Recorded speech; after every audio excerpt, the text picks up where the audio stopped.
নীতিন জয়রাম গডকরি কেন্দ্রের হেভিওয়েট মন্ত্রী হলেও রাজনীতির অঙ্গনে তার কিছু নিজস্বতার পরিচয় পাওয়া যায়। তিনি নাকি মাঝরাতে একাই বেরিয়ে পড়েন বড়া পাও খেতে। বিজেপিতে বাজপেয়ী জমানার মতোই মোদি জমানাতেও নিজের প্রাসঙ্গিকতা যে মুষ্টিমেয় কয়েকজন নেতা ধরে রাখতে পেরেছেন, নীতিন গডকরি তাদের মধ্যে অন্যতম। তিনি হলেন মহারাষ্ট্রের একজন ভারতীয় রাজনীতিবিদ, যিনি বর্তমান ভারত সরকারের সড়ক পরিবহন ও মহাসড়ক মন্ত্রী। এছাড়াও তিনি সড়ক পরিবহন ও মহাসড়কের জন্য দীর্ঘতম দায়িত্ব পালনকারী মন্ত্রী, যিনি বর্তমানে ৮ বছরেরও বেশি সময় ধরে তার কার্যকাল পরিচালনা করেছেন। নীতিন গডকরি পূর্বে ২০০৯ সাল থেকে ২০১৩ সাল পর্যন্ত ভারতীয় জনতা পার্টির সভাপতি ছিলেন। তিনি মহারাষ্ট্র রাজ্যের গণপূর্ত দপ্তরের মন্ত্রী হিসেবেও তার কাজের জন্য পরিচিত, যেখানে তার নেতৃত্বে ভারতের প্রথম ৬ লেনের কংক্রিট ও উচ্চগতির মুম্বাই পুনে এক্সপ্রেসওয়ে সহ রাজ্য জুড়ে একাধিক সড়ক, মহাসড়ক ও উড়াল পুল তৈরি করা হয়েছিল। নীতিন গডকরির রাষ্ট্রীয় স্বয়ংসেবক সংঘের সঙ্গে ঘনিষ্ঠভাবে জড়িত, যার প্রধান কার্যালয় তার নিজ নির্বাচনী এলাকা নাগপুরে অবস্থিত।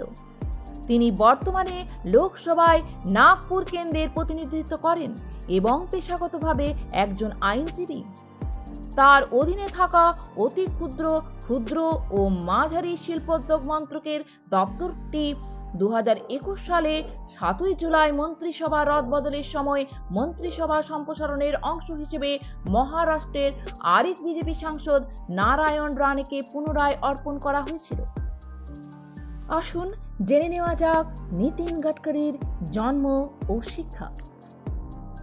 নীতিন গডকরি ১৯৫৭ সালের ২৭শে মে ভারতের নাগপুরে একটি মারাঠি পরিবারে জয়রাম গডকরি ও ভানুতাই গডকরির ঘরে জন্মগ্রহণ করেন। কৈশোরে তিনি ভারতীয় জনতা যুব মোর্চা ও ছাত্র ইউনিয়ন অখিল ভারতীয় বিদ্যার্থী পরিষদের হয়ে কাজ করেছিলেন। তিনি এমকম ও এলএলবি নাগপুর বিশ্ববিদ্যালয় থেকে সম্পন্ন করেছিলেন। এরপর জানব ওনার রাজনৈতিক কর্মজীবন।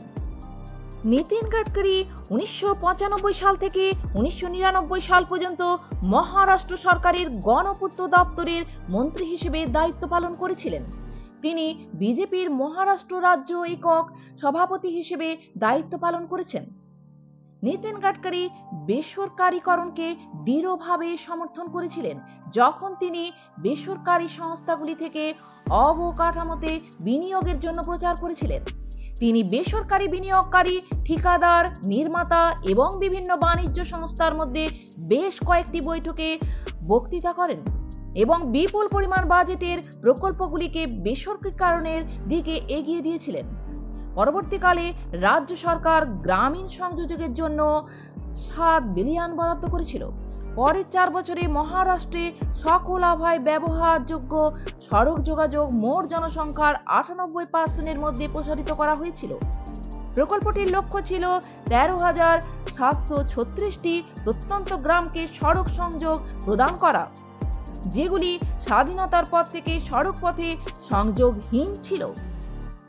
এটি অমরাবতী জেলার প্রত্যন্ত মেলঘাট ধরনী এলাকায় অপুষ্টি কমাতেও সাহায্য করেছে, যেখানে আগে চিকিৎসা সহায়তা, রেশন বা শিক্ষাগত সুবিধা ছিল না।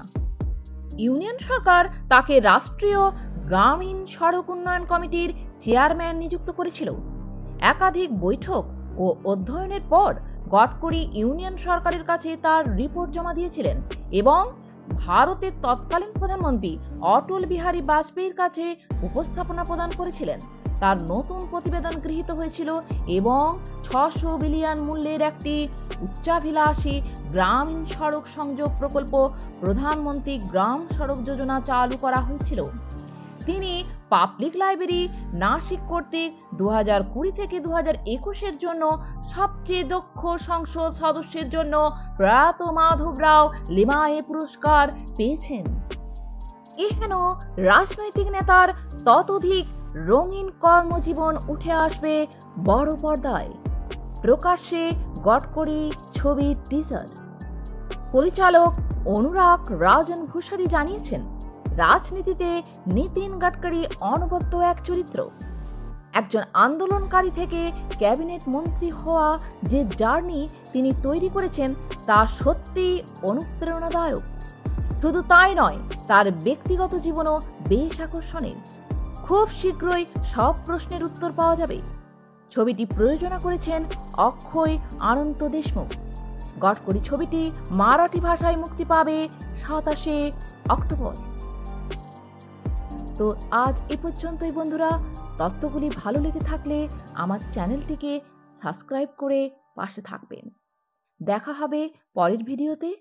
ধন্যবাদ।